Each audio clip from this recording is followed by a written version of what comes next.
Police state. PlayerUnknown's Battlegrounds to get a dose of socialism with Chinese characteristics. Hit PC game PlayerUnknown's Battlegrounds, aka PUBG, is going to be released in China after all. Its South Korean publisher has partnered with China's Tencent to make a socialist-friendly Chinese version of the game. For those with a life, PUBG is inspired by the classic Japanese movie Battle Royale.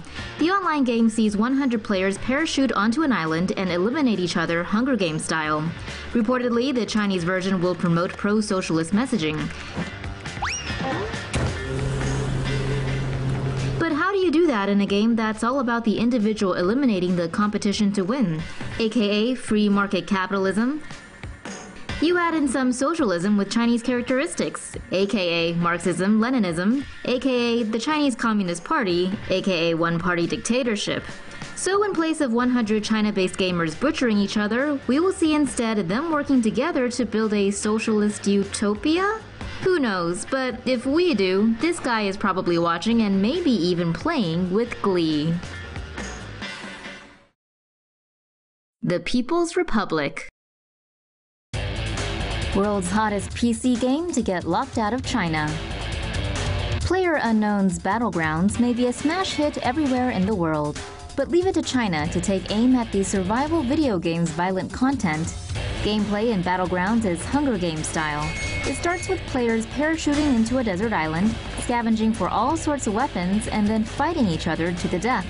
Last man standing wins. Despite not yet officially launching in China, the game already has a sizable chunk of Chinese players. But with regulators complaining of too much blood and gore, it looks like Battlegrounds won't be getting a license anytime soon.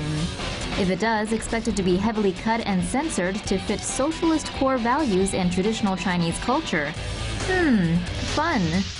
The Chinese Copyright Association may not be a fan of violently competitive games, but better violent in a game than in real life, which might be the case if the players get fed up with their policing. Trump and LeVar Ball throw shade over sunglasses. The stupendously silly, stupid sunglasses shoplifting spectacle, which saw 3 UCLA players held in China, just won't go away. Thank God. To recap, 3 Bruins ball players, LeAngelo Ball, Cody Riley, and Jalen Hill, got busted thieving sunglasses from a bougie store in China. Things were looking shady as the trio were facing 3 to 10-year sentences, but were eventually allowed to return to the U.S. The story goes that Trump, while on his Asia megatour, also happened to be in the country during the sunglasses soap opera. Donald put a call into Xi Jinping, which Trump claims is the reason the 3 were freed. Enter Father LeVar Ball. On an ESPN interview, Ball was skeptical of Trump's China influence, and rightly so. Trump took to Twitter, tweeting 2 typical tantrums, calling LeVar out and saying he should have left the UCLA players in China. Let's be real, folks. Trump has about as much pull in China as Americans have skinny people. A more likely explanation is that the Bruins wanted this to go away just like China. Why? The thousands of dollars of out-of-state tuition paying international Chinese students enrolled at UCLA. China takes down Winnie the Pooh, the latest victim of censorship. Winnie the Pooh, the chubby and seemingly harmless fictional bear in an undersized red shirt who eats too much honey, has been banned in China. No official explanation has been offered, but reports suggest the ban was triggered by online posts comparing the cartoon bear to Chinese President Xi Jinping. Winnie the Pooh and President Xi go way back. In 2013, the meme that started it all compared an image of Pooh and Tigger to a photo of Xi and Obama. In 2014, another meme likened an awkward handshake between Xi and Japanese Prime Minister Shinzo Abe to an image of Pooh and his gloomy friend Eeyore. In 2015, a picture of Xi in a parade car next to a picture of Pooh in his toy car reached next-level status, becoming the most censored image in China that year. With the latest crackdown, GIFs and images of Winnie the Pooh have been removed from messaging app WeChat's official gallery. Using Winnie the Pooh's name is also banned on Weibo, China's popular social network, and when typed in the comments section, gets the warning, "Content is illegal." The ban may be an effort to bolster Xi's image before the Communist Party's National Congress, a meeting held every 5 years in which the elite make important decisions on party leadership. Why are India and China at each other's throats over Bhutan? There's a Mexican standoff between Asia's two biggest nuclear-armed powers, and if one side so much as blinks, things could turn bad very quickly. India and Bhutan are in a heated border dispute with China over an area known as the Doklam Plateau. It is claimed by both China and Bhutan. Doklam holds strategic interest for all involved, and India backs Bhutan's claim.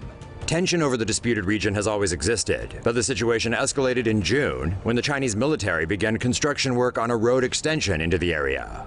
India, at Bhutan's request, later intervened.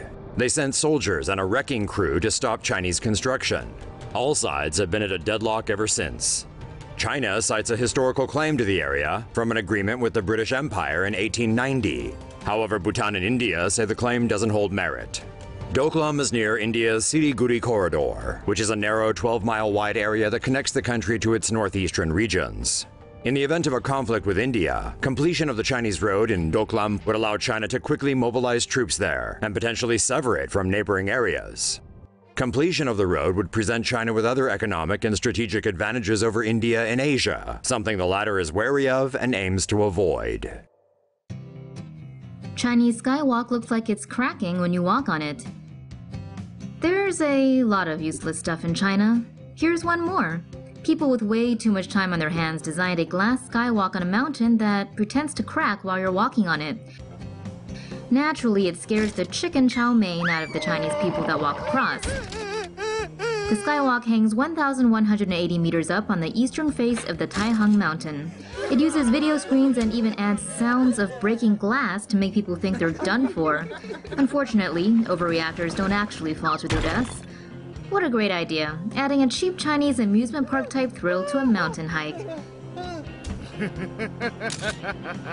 Next time you're in China, don't check this skywalk out. Go to an actual mountain without the lame gimmicks.